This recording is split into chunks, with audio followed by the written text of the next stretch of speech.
ഇത്തിരി കുഞ്ഞൻ മരങ്ങളാണ് കണ്ണൂർ പുഷ്പോത്സവത്തിലെ പ്രധാന ആകർഷണം. 70 വർഷം പഴക്കമുള്ള മുത്തച്ഛൻ ബോൺസായിയും പുഷ്പോത്സവത്തിന് എത്തുന്ന സന്ദർശകരിൽ കൗതുകമുണർത്തുകയാണ്. തളിപ്പറമ്പ് കുപ്പം സ്വദേശി സുലൈമാനാണ് പുഷ്പോത്സവത്തിൽ ബോൺസായി പ്രദർശനം ഒരുക്കിയത്.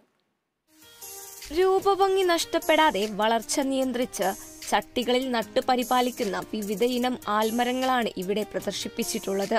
ആകാരവടിവും ധാരാളം വേരുകളുമുള്ള ബോൺസായി മരങ്ങൾ സന്ദർശകരിൽ കൗതുകമുണർത്തുകയാണ്.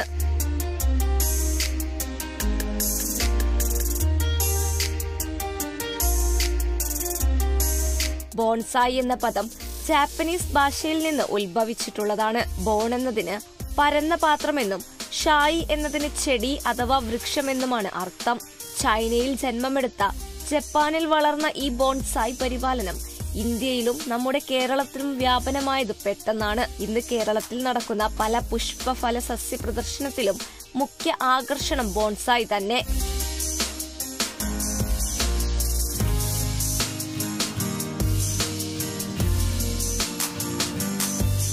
വൃക്ഷ ബോൺസായി ഗാർഡൻ ഉടമ തളിപ്പറമ്പ് കുപ്പം സ്വദേശി സുലൈമാനാണ് സന്ദർശകർക്കായി മനോഹര പ്രദർശനം ഒരുക്കിയത്.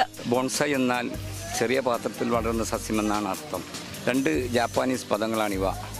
ഏതൊരു വൃക്ഷത്തിന്റെയും ആനുപാതികമായ ചെറു പതിപ്പാണ് ബോൺസായി. കണ്ണിനും മനസ്സിനും കുളിർമ പകരുന്ന മനോഹരിയായ അലങ്കാരച്ചെടിയായ ബോൺസായി പുഷ്പസ്നേഹികൾ ഏറെ ഇഷ്ടപ്പെടുന്ന ചെടികളിൽ മുൻപന്തിയിലാണ്. Kerala vision news, Kannur.